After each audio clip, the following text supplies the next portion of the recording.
The moment you've all been waiting for. Well, that hit Hey the guys, so welcome back to the Gosscast with myself, Ali Ryan and Kendra Becker. Hello. What a week it's been. I'm so excited because so many things have been announced since we were last chatting in terms of like the country is basically reopening.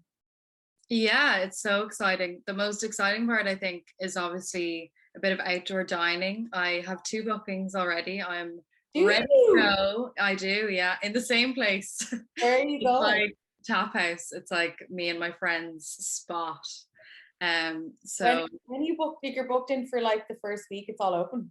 the first weekend, yeah, and then I think the weekend after, because I just knew that the slots would be gone. So I was like, right, I'm doing this. And then the next most exciting thing is obviously Penny's reopening.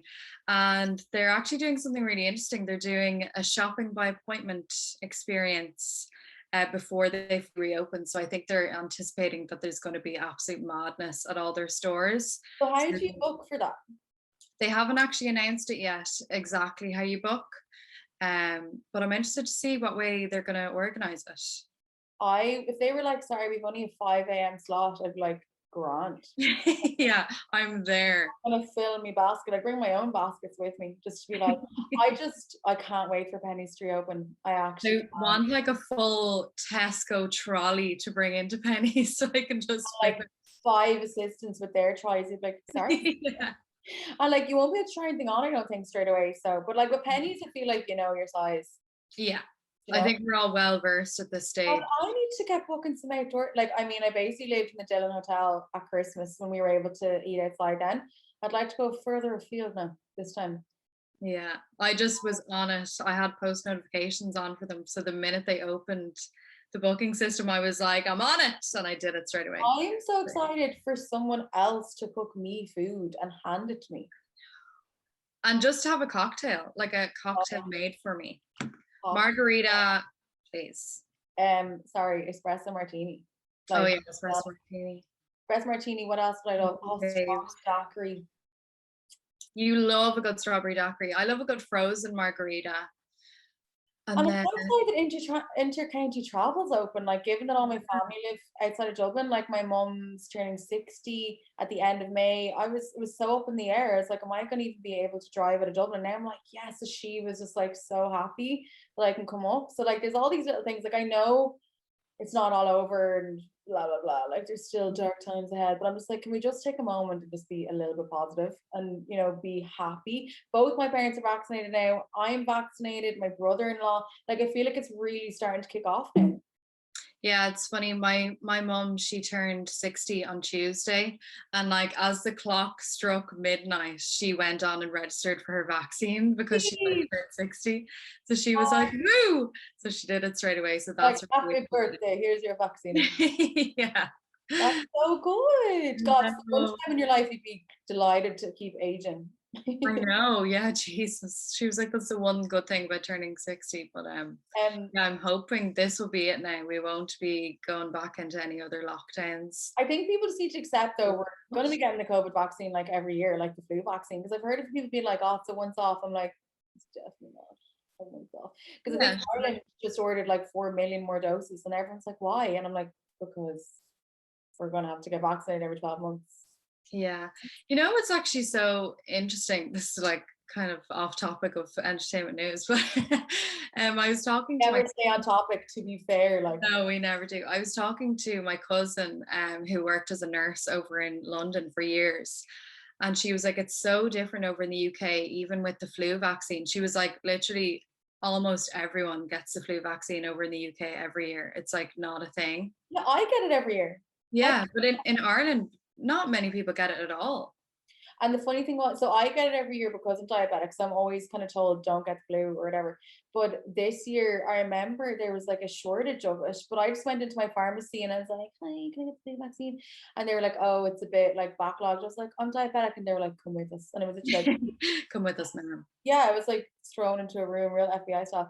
But then it was grand. But like, I guess I was so used to getting that when people started being worried about the vaccine, I was kind of like, everyone gets vaccines all the time. When your kids are born, they get vaccines. When you go to Thailand, Like, do people ask about what's in the vaccines there?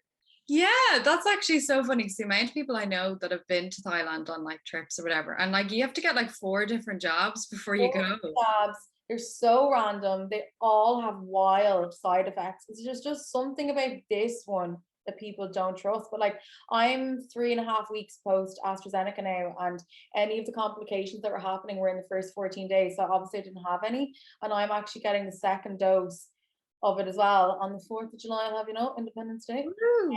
But anyone else my age isn't getting the second one. I'm getting it because I'm diabetic, but I'm not even worried. I'm like, it's grand and it's worth the risk to me. I know everyone's different. And to be honest, I'm not actually going to judge people if they don't get it, but they need to accept different things. Like, they need to understand if they're not going to get it, that they need to be extra careful. And like, this whole continuing to wear masks, you can't give out about that if you're not going to get the vaccine. Do you know what I mean? Also, like, has anyone ever read one of those leaflets that's with their pill prescription? It's terrifying. Like it, and like, someone that's have it all. Yeah, it's crazy. Like, if you actually read into this stuff, like, I remember years ago, I was put on a new drug for diabetes. It was meant to help me. So I obviously take injections every day, but this was oh my God, I remember that. yeah. And I remember I had been hospitalized, remember, because I got sick. I had a bug basically, and then I was in hospital for a week. So I was really scared about vomiting. And then I read the back of it, and it was literally everything from you can get a brain hemorrhage, you can be paralyzed, like all this wild stuff. And then it was like, you may vomit. And I was like, no, didn't take it. Like, when you're in America, the ads are wild. Oh, they're crazy. They're like, make all suicidal thoughts. It's it's like take this to slightly help your, I don't know, hormone imbalance. And at the end, it's like, you may die, you may have suicidal thoughts, you may kill others, you may have a heart attack, you may have a brain hemorrhage. People walking around smiling in the ad. It's just like, you may blah blah blah. And you're like, what? Like, the stuff that's over there, like, to be FDA approved is so strict. Like, you really, really have to say everything that could possibly happen. So yeah, I think there's risks in everything, and I just hope that the people that don't take it have to understand the other side of it. If they're not going to take it, then they may not be allowed to fly to America. They may not be able to, like, the vaccine passports. I know there's a lot of controversy over that. I personally don't care. I'm like, cool. I'd love to get on a plane knowing that everyone's vaccinated. Like, wouldn't you? Oh my God, completely. I would be on the next en route to Napa. Like, whoa. Oh, I'd be like, whoa. God. I just can't wait to go back to LA. Like, they're talking about fully vaccinated people being able to travel in July. I'm like, so thinking about you would like canoe over to LA if you were like on the rowboat, like going over. I'd last like 10 minutes. I'm so unfit. Yeah. If I knew I was getting on a plane with like vaccinated people, nearly all of California are vaccinated now as well. Actually, they're doing really well. Actually, you know what we need to talk about before we kick this off? Speaking of California, because I talked about it on RT this week. Caitlyn Jenner going for governor of California. Have you watched her videos? They're very well done. It's like Hollywood level production on the promo. Yeah, because there was whispers about this for a while, and I was like, the thing I find, Arnold Schwarzenegger used to be isn't it the mayor of California? He was the governor as well. The governor, sorry, the mayor. Yeah. I don't know. Like, from what I hear is that the Kardashians are like not happy about it at all. But he hasn't mentioned them. The only thing is, because I was doing a bit of research into it then, I watched some of the interviews she's done. She did a massive one with Fox. I don't know if you saw it. And her views are very Trump. Like, she wants the wall. I know she's a long-time Republican. But like, she's talking about building the wall again between Mexico and California. That's one of her main things. And she's all obviously like a trans woman. That's what she stands for. I do think it would be amazing for someone to be in office that is trans. But then she was asked about trans women in sports, and she said it should be banned. So she's just, the campaign is starting in a weird way. But it was interesting watching her interviews. She's very conservative. She's very much open up the country again. It's like, we're in a fucking pandemic. Will you chill out? I hate these people being like, I want our restaurants back open. Like, we all do. You can't say that you being in office is going to change COVID. So I don't know how far she's going to get. She's going, so the current governor of California is really into prison reform and has like done a lot for prison reform and like rehabilitating prisoners and stuff and getting them back into society, which is like Kim Kardashian's thing at the moment. That's the current governor. Yeah, and Caitlyn is really against that apparently. So I think that's where the clash is coming in with Kim and obviously Caitlyn's views. Like Caitlyn, am I wrong in saying she's 75? Yeah, I think she is. She's definitely in her 70s anyway. That's what's crazy. It's interesting. Whoever is behind her campaign, like the video is very good. She does have really strong messaging. Like I feel like this has maybe been in the works for a couple of years. By what I've seen so far. But the rumors have been going around for a while that she was going to do something like this. It's just so gas the way it works over there. That's literally like, let me think, Brian O'Driscoll going for a Taoiseach. Yeah. It's so but like Arnold Schwarzenegger was the governor. Very good governor. He was really good. People loved him. Yeah. And obviously Ronald Reagan very famously became the governor of California as well. So yeah, interesting to see. But we'll start off with the most devastating news that I've had the sad job of this company. Maura Higgins and Chris Taylor. Like, does love even exist? Like, I'm starting to wonder. No, it does not. It does not. I got such a shock, I'll be honest. Like, I just feel, when we talked about this on last week's podcast, when we were talking about iconic couples, Maura and Chris were like our favorite when we were talking about it. So Maura and Chris obviously met in 2019 on Love Island. And she ended up with Curtis Pritchard, which I feel like no one in Ireland or the UK was happy about. No one in the world was happy about it. No one in the world. Everyone hated that couple. They were like, I don't know, they didn't seem like a natural fit. It didn't seem like they got on. A lot of people felt it was staged, blah, blah, blah. Then she was linked to her partner on Dancing on Ice, Alex, who ended up splitting from his wife. Always denied, always friends. And then when the pandemic happened, her and Chris were just so close. They were doing all these funny TikToks. They were literally besties. And now after reading her statement, I feel like the whole world were kind of like, you two should be together. And they were obviously like, right, we're best friends, we get on, let's do this. And like, remember one of their first captions was like, I fell in love with my best friend. So for her to come out and be like, this breaks my heart to say this, but we're better off as friends, I was just like, it's so sad. Full tear, like Lauren Conrad single tear.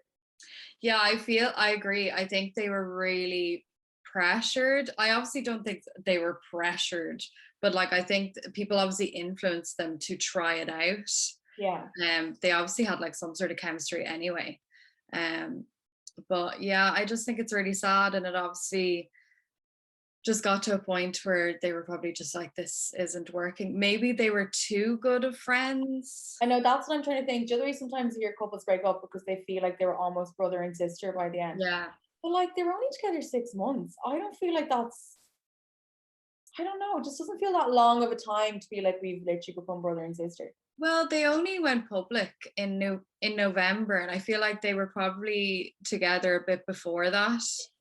Do you know what's sad too? Like, when they first got together, I really felt that Maura had chosen the underdog, kind of like, as in reality stars, and they come out of this, they go for like footballers, rugby players, actors, rappers. She went for literally her best mate who she met in the house. And I just was like, this is so good. You can tell he was so in love with her. Mm-hmm. Like they just seemed so good for each other. And now I'm just so sad that like it's over. So sad. Yeah, and I think their statements, because you know when celebrities announce their breakups and stuff, and often you read the statements and you're like, that's such a load of bullshit. Like they're like, you know, we still respect each other, blah blah blah. But this was so genuine, and like you could just really tell. I agree. Of all the statements I've ever read, I feel like she said it, and I know people are going to speculate. But to be honest, there hasn't been speculation. No, there hasn't. And you know too, though, like I'm seeing, and I'm sure you are too, there's a lot of breakups going down, and I think the UK in particular is like reopening, and maybe they were like getting back to normal life, and they were like, actually this was so good during lockdown, but there's a lot of things we're not compatible on. Like that's, you know, when you're living with someone in lockdown pandemic situation, I'm sure you've seen so many people get together, get engaged. Like when you're living in a bubble with no external circumstances, it's so easy to convince yourself you're like really happy and that it's suited. Maybe things start to open up and they're a bit like, I know, yeah, because there's no stress of like the everyday, because obviously as UK celebrities based over in the UK, there's always events on, they're always being flown somewhere for a shoot or blah blah blah. So life is always really busy. So I'd say over the past while it's been like, you know, obviously a lot quieter than usual. And now things are opening back up now. Hot girl summer is about to begin, girls. I'm like, oh, So no. I'd say, like, you know, I'd say they were just like, right, now's the time to just kind of nip it in the bud. Who would you like to see Maura Higgins hook up with? Oh my God. I feel like she must have serious fans. The reason I said the whole world want them together, like, remember the international fandom she got when she was on Love Island? Like, I'm not joking. It was all over America. Lena Dunham was tweeting her. So I'm like, there could definitely be some serious. Maybe Ben Affleck. Did you see that video of the Tinder thing? Yes, that was so funny. If you haven't seen this, I actually felt really bad for me. You know how I feel about privacy. How did you unmatch me? It's me. Basically, this girl matched with him on Raya, which is the celebrity app where you can get your hookups. Niall Horan's been on there, Channing Tatum. It's always really good people on there. Brody Jenner. But anyway, he was on it, and this girl didn't believe it was actually Ben Affleck, so she unmatched him, and then he sent her a DM being like, "Hi, why did you unmatch me, Lena? It's me." And it's just like, he looks so awkward in it, but I actually feel bad for him. I hate when people invade like celebrities' privacy, like shared. Like the poor chicken, he was probably just trying to get a little date for himself. Do you know that video of him sitting in the chair being like, "Hello, darkness, my old friend"? I wonder that photo of him having a smoke outside his house, and he's just like, that is honestly my vibe, like so often on a weekly basis. I just want to be outside being like I wonder, did he get in that mood when the video was released? Was he like, oh my God, yeah. But sorry, another thing that we have to talk about is Ben Affleck and Jennifer Lopez hanging out. Bennifer. Dare you speak of them without their real name? So sorry now. First of all, can I just say the paparazzi in the press live outside Ben Affleck's house. When he was going out with Anna, was that her name? Anna, the girl. Yeah. Anna de Armas. Every day they'd like go for a coffee, go for a shit, like literally walk the dog, and there's paparazzi outside. So what's J-Lo at? Like, she went to his house, right? So he has basically been spotted being picked up and brought to her house. But like, going back to the paparazzi living outside his house, he needs to fucking move. Like, he needs to move house. I love the boss bitch vibes of this. Her driver picking him up. That is big dick energy, but for like, sorry, what a way to beauty call someone, "Hey Ben, I'm sending over my driver." Like, it's such a boss bitch thing. I love it. I love it. So what's the latest on that? What do people think? What are the reports saying? The reports are saying that they're just friends, but that they're definitely hanging out. So I don't know, but like, it doesn't really surprise me because the past like 2 years or so, he's like brought her up in a few interviews being like, you know, really respect her work ethic. And he brought up the fact that, you know, she was not trolled because social media wasn't really a thing back when they were together. But he said that she got a really hard time and stuff. They made her out to be this like random bimbo and that like, yeah. Do you remember their relationship? Like, what age would you have been when that all went down? God, like 10. You're like 9. I was 18. No, I wasn't 18. But I remember, like we were talking about iconic reality couples last week, I remember the like absolute fandom that went around that. Like, you know, there'd be pictures of her on his yacht. Like, it was the craziest romance. It like happened out of nowhere. Everyone was like, she had just been with P. Diddy. And then she was with him. And then all of a sudden, Jenny from the Block music video is so iconic with the two of them in it. Love it. Yeah, but then literally, so people kind of played it down, being like, it's just a Hollywood thing. And then all of a sudden, the biggest engagement ring I've ever seen in my entire life, a yellow stone diamond. Like, I remember the engagement ring so well. It was valued over $1 million. Like, at the time, that had not been done. Like, it was such a big, like, Hollywood music industry, acting industry crossed. It was just mad. And then literally days before the wedding, the whole thing was cancelled. And there was all these stories that there was like a big fight. This like whirlwind, paparazzi loving, crazy relationship just came to an end, and then they moved on. They never really ever spoke about it. Yeah, it's mad. So I think they started dating in like 2002, and then they broke up like early 2004. They were meant to get married at the end of 2003, and then they just didn't. So weird. She's been engaged a few times. So she actually married Mark Anthony. Anthony, was she engaged to P. Diddy? I think she was, yeah. And then obviously A-Rod. Bye. And she was definitely engaged to like someone else. She's such a powerhouse. Like, she's so amazing. She's so beautiful. Like Ben Affleck, you know, he's troubled. Like, there are issues there, which he's spoken about himself. You know, like he said that his biggest regret in life is actually divorcing Jennifer Garner, and you know, his battle with addiction and stuff like that. There's been a lot of things. So, but maybe they are just friends. Maybe they're just taking solace in each other's heartbreaks. He just broke up with Anna.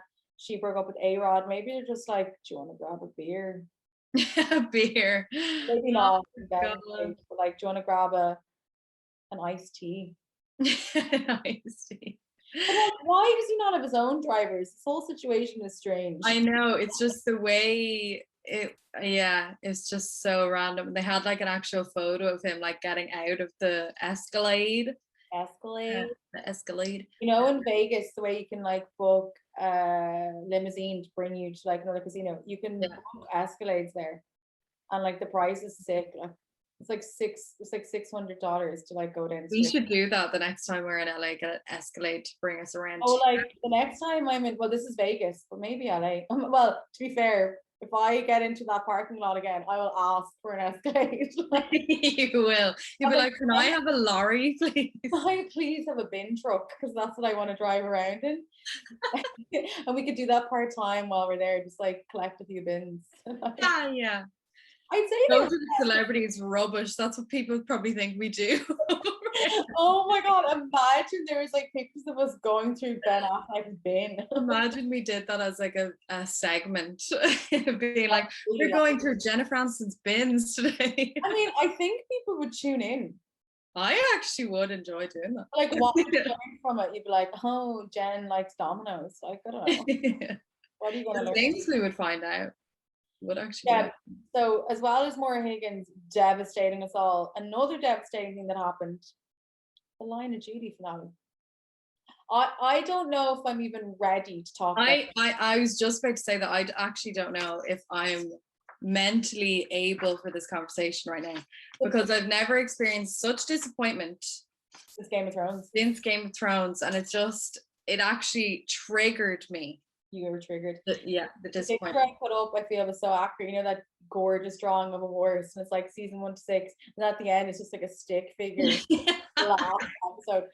No, what annoys me, right? Jed Mercutio is actually so fucking arrogant. He comes across like such an asshole on Twitter. So I had noticed this about him. I still love the show, and the writing's amazing, and Jed is amazing. But I noticed in the last year, even before Line of Duty came out, he was getting very political on his Twitter. As has Martin Compton. He's been sharing quite a lot of political stuff. So I had this kind of feeling that they were going to try and make a political statement with the season. Remember I said to you that the fall was really annoying and slow, and in the last episode it was like, like catch your breath, blah, blah, blah. So I just held hope that that's what was going to happen. And it's not even that. Obviously, in some ways, the ending wasn't fulfilling. So obviously, massive alarm bells here, guys. We're obviously going to talk about spoiler alert. But I know that by saying Buckles was the guy, it was supposed to show you how easily corruption can happen, how it's not these big thugs, you know, who are really clever masterminds. Sometimes it's the guy that just keeps getting the higher positions. I understand that, but there's still dramatic ways to get that message across. Like, there was just so many parts of the episode that just sat dead. I was just like, what? Yeah. The lift scene. It was just like, It was like we were watching a fake episode. It was honestly that bad. It was like, And like believe. it was just yeah. But even, you know what annoys me as well? The season in general wasn't good. It wasn't even that the finale was shit. The season in general wasn't good. This is what I mean. I think since the beginning, before this is what always happens, right? It happened with Love Hate too, and I know you're watching that right now. It's so bad. No, don't break my heart because I'm loving it. No, I liked the ending, right? But when the ending came to the way it was, what you notice with Love Hate as you go on in the seasons, it does change. So what happened there was like RT started trusting the writers more and more, as they should, and they steered it just slightly different in the end. Not the same way as Jed, but it was just slightly different. I think this is what happened here. I think he came back. It's like the biggest show in British TV. You know, it's hitting all these milestones. I think he was like, this is what I want to do as like an artist. I want to like reflect the corruption going on. And like, I feel like they were like, Jed's a genius. Let's let him do it. But like, it just didn't come across well. And even there was parts, I thought the acting wasn't great. The whole thing, I just wasn't as buzzed. One of the episodes I loved the drowning one. That was probably the most entertaining part. Well, the cliffhanger where they were doing the shootout, that was probably the most entertaining part of the entire season. And performance wise, the guy who played Ryan was amazing. Like he'd be like, yes, mom, but then the look in his eyes, you'd be like, oh my gosh, yeah, oh my God, gonna kill everybody. And I loved, one of the things I love about Jed's writing is how things did come full circle. Because I remember when Ryan enlisted in the police, and the fact that we got to see that journey, that like he got to be on the team. Even when we found your one, what was her name, that was in the freezer, like there was a lot of loose ends tied up definitely this season. Yeah. But it's just the whole H thing. The thing, this is what annoys me. Jed is the one that made the whole Who's H campaign. So why make that the focal point and then in this season try to backtrack out of that and make it not about H at all? That's what annoyed me. Like if it was always going to be a political statement, why not look at the police overall? I don't know. I don't think it delivered well. I think like whatever about it being frickin' Ian Buckles, that was the fourth man, which was just so disappointing. And he's just such a blah character. You're just like, what? Like, who cares about him? I forgot he built it up as well. You know, before they actually show his face, they showed all the policemen walking in, and you're kind of like, oh my God, who is it? And like, remember the scene before that? Steve and Ted and stuff, they find out who it is and they're like, no way, like surely it can't be. So you're kind of, they're lining it up as if you're like, it has to be someone like really left field, and then it's fucking him, and you're just like. And one of the things that I thought was a big plot hole, if he was really this guy that, you know, had all these, the ability to pull all these strings, how did he get arrested in the first place? Yeah. And also a huge thing that people were saying on Twitter was that they were expecting this kind of urgent exit required type finale. So I loved that episode. 3 finale was when Dot Cotton was brought into AC12 and basically caught out. He was so good. You just ended the whole show on him. Yeah, he texted urgent exit required, and it was probably like one of the best finales I've ever watched on a show. And I think people were expecting that kind of drama, and it just like, it wasn't even a tenth of that drama. And it's not like we needed them all to be shot dead. Like, I'm delighted they all got out, but God, that finale was so good. Incredible. Do you remember the guys just turned with the guns, and just shot him, and then how Caddy. Kate, she like grabbed this massive like machine gun and started running after him. Oh my God. That was so good. And then the girl in this season, is it Chloe? Chloe, yeah, she was brilliant. She was amazing. And I loved it, even though I was so disappointed, Twitter was so much fun the night of the finale. Like the memes were so good, but loads of people were like not even invited for a pint in the end. Yeah. Justice for Chloe. Like she rolled on into this season, figured out who H was. Like, do you know what I mean? She was amazing. Like the whole season, she kept finding everything out, and then at the end, she doesn't even get to go in the lift. I know. Where is she at? Like, And I think the way they did Steve's whole thing with your man's wife, what's her name again? Steph. That was bizarre. I wonder, is it because of COVID that they didn't actually have them kiss or anything? I was going to say there was a lack of riding going on there now. Yeah, there was just a lack of, and I remember actually before, I think, so in the middle of the first lockdown, I remember a story came out that they'd had to change the storyline slightly. So maybe COVID did kind of fuck things up for them. But surely they could have got tested. Yeah, I don't know. The weird thing is, as well, the Steph storyline really didn't get tied up in the end. Yeah, it didn't really make full sense. Obviously, the Ted part got tied up, and I liked that, and I enjoyed that. But like, poor Steph, she's like, Steve, like just ringing him, and also who leaves voicemails? Jed, come on, voice notes.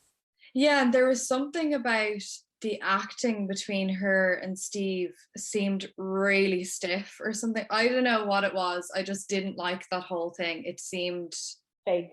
Yeah, it was just like not believable or something. She'd ring and be like, Steve, are you coming over? I was going to try to do it, but I can't. It's Brookside, isn't it? Brookside. I can't. It's Liverpool. Liverpool, no, I can't even try it. But yeah, and also Kate, no, not Kate. Who was the main one in it this year? The girl. Oh, oh God, what was her name? Good sign that I can't even remember her name.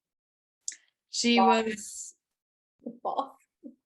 Yeah, the like main guest character. Yeah, anyway, that's terrible. We can't remember.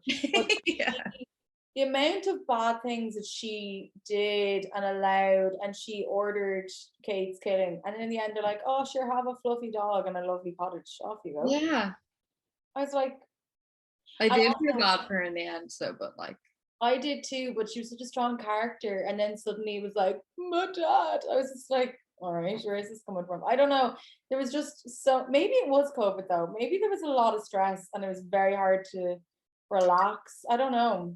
And it was, in my opinion anyway, maybe like my brain isn't the best or something, but I like was having to Google things and stuff because it's hard to remember a lot of the stuff. They're bringing up names that were mentioned in like the first season. In the first hour of the first episode. Yeah, so it was kind of hard to follow in some parts because I think they kind of expected you to know certain information where you couldn't actually remember that.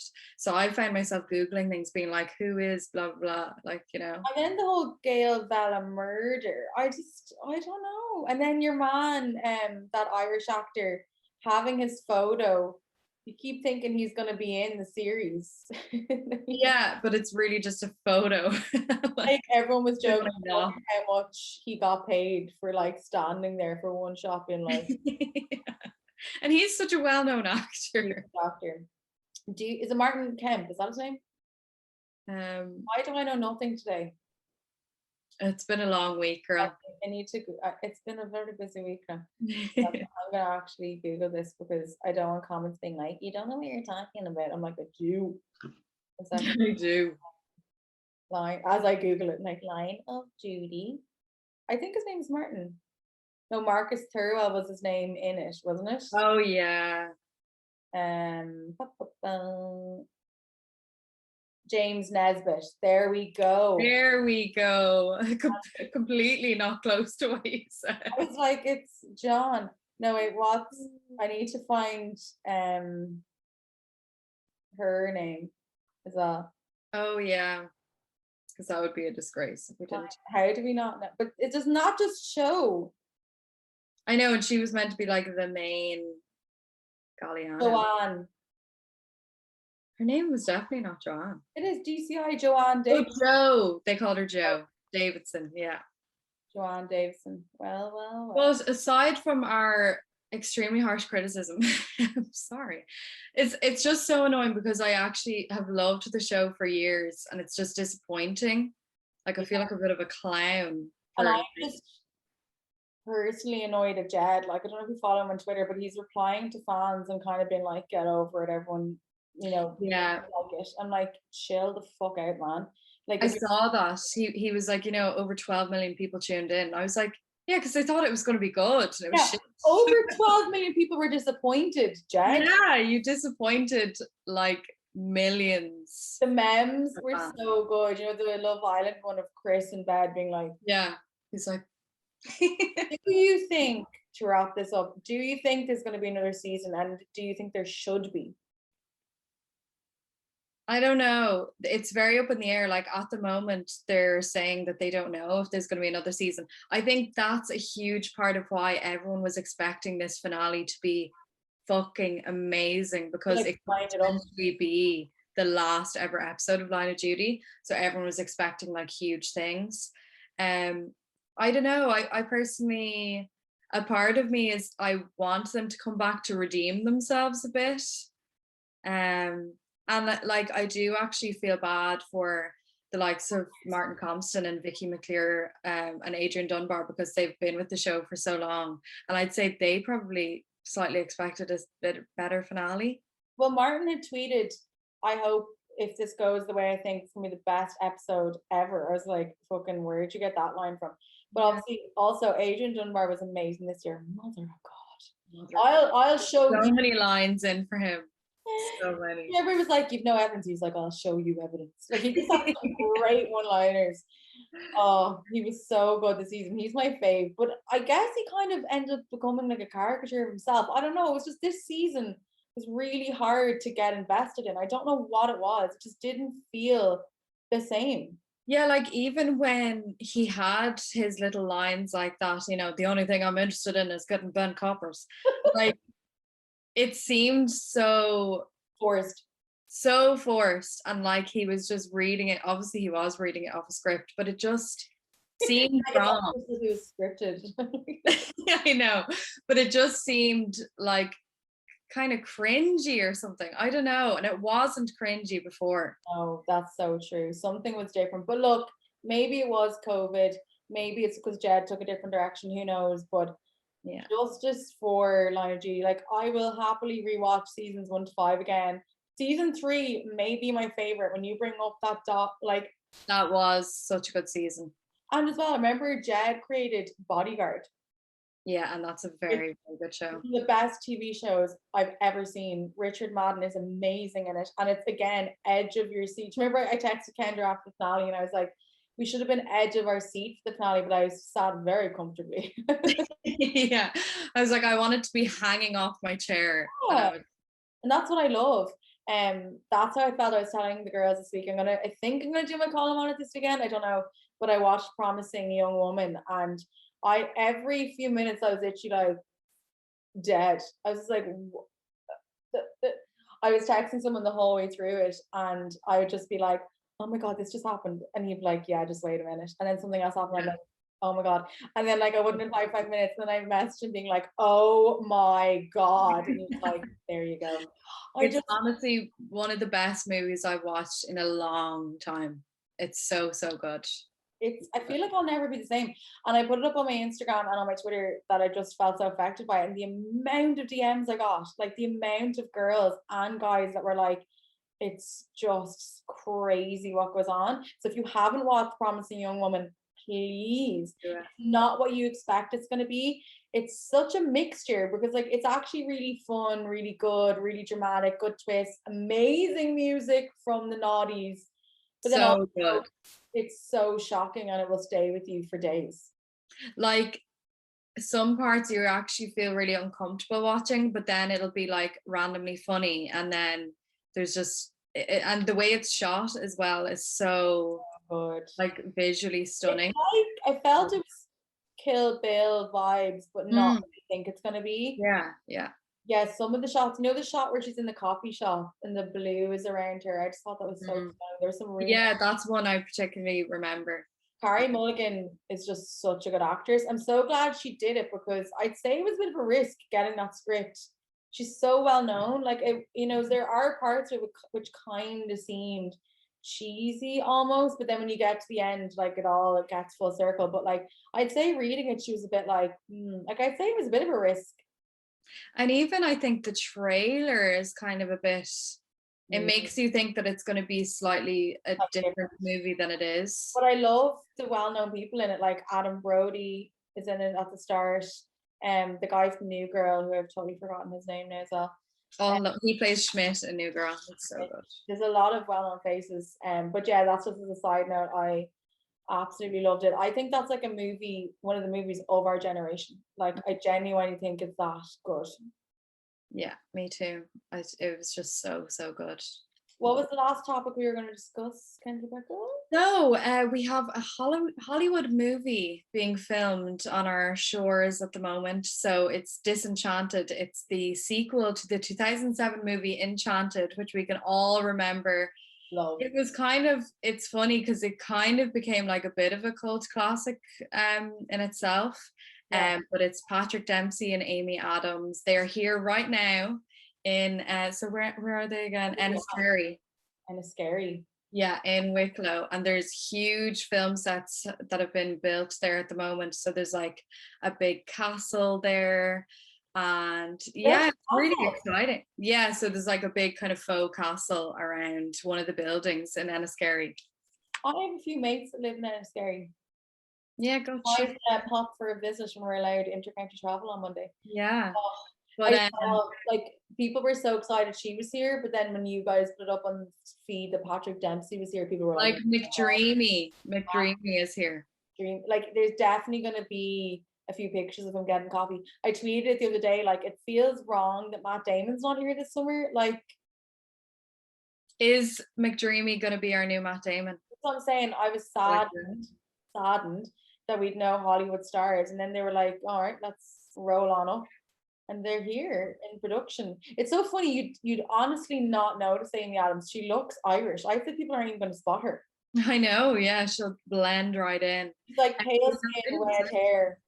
Yeah, but they're casting for extras at the moment. So if anyone is interested, I think they're looking for a lot of extras. So if you're interested in that, you can apply through movieextras.ie. How I was on there for a long time. I've been an extra in first, so she'll tell you that much. But the weird thing is, you can make so much money off being an extra. It's wild. Like, but it's like I only did it like twice. But friends of mine did it for movies, like Love Rosie and a few of them. You can literally be there from 9 in the morning to 9 at night. It's horrendous. But you get food and stuff. But the thing I'm wondering is like, how is this going to work with COVID? I wonder are the extra scenes for outdoors? I think so. I'd say there'll be big like sequences for around that castle. It's huge. Like I don't know if you've seen videos of it. It's massive. Like Ireland is not doing that great in terms of COVID numbers. Like so the fact that they jetted in to film, and they're filming between May and August in Ireland. So they're going to be here like quite a while. Do you remember when Blake Lively and Ryan Reynolds were here? And this is how sound we are as people. We found out that Ryan and Blake were sending their kids to a daycare that was right across from our office. Like, as in we saw Blake and Ryan dropping off the kids. Did we write about it? We were sent a video of it. Did we write about it? No. We didn't. She was here for that movie. The rhythm section, which was apparently shit. Did you not go to the premiere? Did you watch it? I thought you came to the premiere with me. No, I didn't. It got really bad reviews.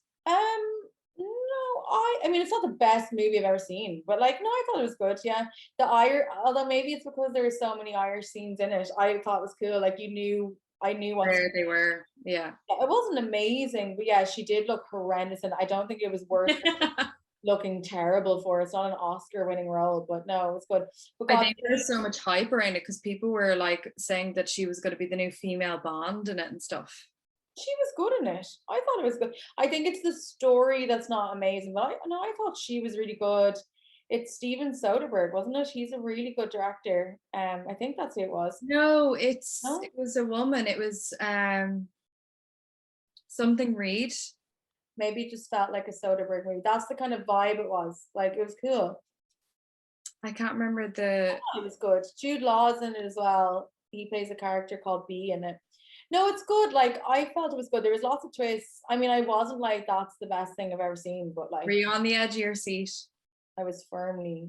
So yeah, like I know when things open up and stuff in terms of like the cinema, I really think I'm only going to go if it's something like Tenet, like something I think I need to see on the big screen. Otherwise, the fact that I was able to watch Promising Young Woman via Now TV, like I would happily rent a movie for €30 and stay at home and like have the home experience. I know not everyone's the same, but like be in my pajamas, having a glass of wine, be with your boyfriend. Like I don't know, I just feel like what's the point in going back to cinema? And I'm like a movie buff and I love the cinema experience.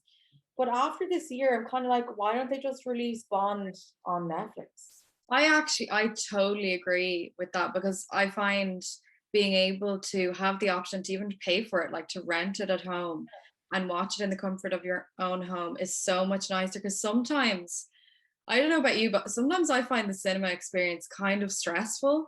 Like, because sometimes you can go to the cinema and there might be some fucking kids behind you that are laughing the whole way through, and it ruins the whole thing for you. Like the floors are sticky, the meals are so expensive. And I genuinely, I'm such a movie lover. And like, I love Hollywood. I love the movie making process. I love everything about it. But I just think they need to get with the times. Yeah. I think like Bond has been rescheduled, I think 4 times now, right? So that's why I'm using that as an example. Fuck, like.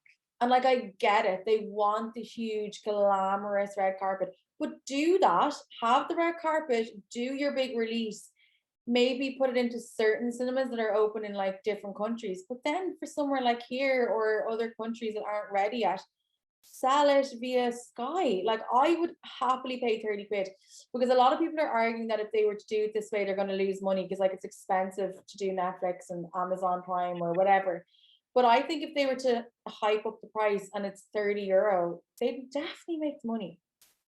100%. And I think people would be more than willing to pay. Have you seen Tenet? Oh yeah, so good. I actually need to rewatch it. I think I need to rewatch it again, because every 5 seconds I was like, you need to be ready. You need to be very ready to watch it. Going forwards. But I did really, really enjoy it. But yeah, God, that was like doing long division on speed. Yeah.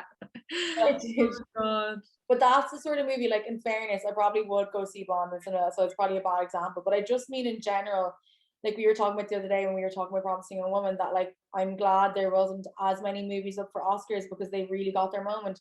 But the reason there wasn't movies up for Oscars is because people are refusing to release them on VOD, on demand. They want to wait for the cinemas, and I'm like, lads, they're gonna be waiting a long time. Like nothing's really ready to open fully in any part of the world yet. Another movie actually that I'm dying to see, and they keep pushing back the release date, is A Quiet Place 2. I haven't seen the first one. Oh my God, watch it. It's on Netflix. It's I'm good. scared of like scary movies. I don't like. Now, to be honest, it's actually not that scary, because I hate scary movies and I refused to watch it for ages. And then I think my brother was like, no, it's actually not like that kind of scary. It's more of a thriller, if you get me. Isn't it the guy from The Office? Yeah, it's John Krasinski. Have you watched The US Office? Yeah, I'm actually in the middle of like rewatching the whole thing. Oh my God. I only discovered it during lockdown because my sister and her husband were watching it when I lived with them for those like 6 weeks or whatever. Honestly, the joy. I've rewatched it twice since January. Yeah, I think I'm on season 4 at the moment, and then I'm obviously watching Love Hate at the moment. I'm on season 3. Holy shit, it's so good. What just happened in the last episode? So Darren is after he killed Elmo's cousin, but then let Elmo go. Yeah.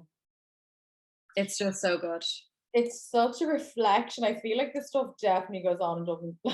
Oh, 100%. And actually, because you know the way, remember the other day when I told you I was watching Love Hate, you were like, when you finish it, watch an interview with Jonathan Lawler and like his accent, because I stopped watching it last night and I went onto YouTube and I just looked at a clip of him on the Late Late Show and I was like, what? Honestly, the first time I interviewed him, like when I started Goss, Love Hate was so big, and like if you met a Love Hate star, you were like the biggest celebrity in the country. Like I used to be at events with Tom Von Lawler, Charlie Murphy, Killian Scott, like they'd be around and people would be like, oh my God, you met like Charlie Murphy. It was like such a big deal at the time. But I remember Goss was only a few months old, and then we did an interview. It was actually in RT. They were doing their new season launch, and it was like this 3rd series of Love Hate was coming out. and he did a sit down interview with me, and he's like, "Oh, where are you from?" And I was like, "Oh, Goss.ie," and he's like, "Is that your business?" And I was like, "Yeah." And he was like, "Wow, well done." And I was like, "What Oh, a bitch! Why isn't he like coming out with a gun, being like he was just so like soft spoken and like He's a just theatre actor though. That's his background. He's actually from Dundrum, and I think they literally picked him out of Theatreland. Like, oh God, love he hate. plays the like character just So so well. it's It's just, insane. you know what? It's mad that nothing has ever replaced Love Hate. And I remember when Love Hate ended, there was this big scramble within RTE, like all the heads of departments to find a replacement to Love Hate. So some of the shows that have sat in that slot would be Finding Joy. Remember Amy's legal drama? I actually liked that one. What was that called? Oh, I'm full of the memories today of everything. I don't remember. Anyway, there was a legal drama. Then there was that one that was about Charlie Haughey. I think it was called Charlie. But nothing has hit the same note. Like, I'd love to see a big Irish drama again. Like, they sold that to other territories too. Like, someone in America bought it. Like, it was such a good show. It did so well internationally as well. It aired on BBC. A lot of the actors got jobs in UK shows because it aired on BBC. So it's just, obviously Red Rock came around on Virgin, but there hasn't been like a big show. Blood, I think, was popular. And what's the recent one that you said, Shauna Kerr's like, is it that did well? Oh yeah, the one that was based in The Hinch's Mother. Yeah. But that was kind of like a mystery type thing. But just the writing on Love Hate, oh my God, it's just so good. Like even the moment where John Boy asked Darren to go and kill Ado, and then Darren like shoots him in the face. Oh my God. But I need to, So when good. I finish my law exams, I need to rewatch Love Hate, because if I started now, I'll spend 6 hours a day watching that instead of studying. Oh, it's just amazing. And I don't know why I never watched it before. Like, I said it to you so many times. I think it started when I was still in school. There's a lot of people that actually haven't watched Love Hate. I definitely said it to my ex one time. You were talking about The Wire and stuff like that. And I was like, oh my God, I love Hate. And he was like, Love Hate. I was like, have you seen Love Hate? And he was like, no. I feel like people think because it's an Irish production, it's going to be shite. But Yeah. it's so good. Oh my God, and it's on so many series. The production quality is meant, like the first season is a bit kind of like, you could tell they were just kind of like getting feelers for it kind of thing. But then once it hits season 2, and none of them expect, like, obviously over the years I've talked to so many of the cast, and like none of them had any idea. Like, they honestly were like, oh, it's a pilot, we'll see, blah blah blah. Like, people, it's like Love Island is to me and you now, Kendra. People would be rushing home to watch it. It would be it was like, I guess, Normal People, right? It's kind of been, because Normal People wasn't a fully Irish production, but that was the extent of how people were obsessed. It was talked about on the radio. It was front page news. I'll never forget, right? Barry Keoghan, the reason he's so massive now, there's a season opener where he shoots a cat, and the first opening scene was this dead cat on the street, and there was uproar. This was 2013. There was absolute uproar that this like dead cat was the opening shot, and it was the front page of every newspaper. And I was in London working in the Mail over there for 2 weeks, and the editor was like, "What's in the newspapers today in Ireland?" And I was like, "Dead cat." Dead cat. And that's how Barry Keoghan literally got famous, because he was the kid who shot the cat. Oh my God. So And that's actually his job. in season 1, Darren kills a dog as well. Yeah, but this one with Barry, it might be towards the very end. I don't know if you've seen it yet. It's very brutal. It's like, it's like, I remember hearing about it, because I think it was one of the first times we interviewed Barry, and I remember you mentioned it to me about that famous Love Hate scene. It's like, it's stuck in my mind, because I had to explain to a full editorial team in London why there was a dead cat on the cover of every page. People are like, what's But that? it was Line of Duty levels here. Yeah. Like, every single person in the country watched Love Hate. Like, and that's why some people didn't like the ending. But I think when you've such a big show, it's so hard to keep everybody happy. I liked it. I think you'll be fine with it. Okay. It's not Line of Duty bad. Okay, thank God, because I couldn't deal with more disappointment in my life right now. Well, anyway, we shall leave it there. If you haven't watched Love Hate, definitely watch it. If you haven't watched Promising Young Woman, definitely watch it. And then let us all move forth and mourn the loss of Maura Higgins and Chris Taylor. All right. Sad times. Okay. Bye. Bye. The moment you've all been waiting for. Well, that hit the spot.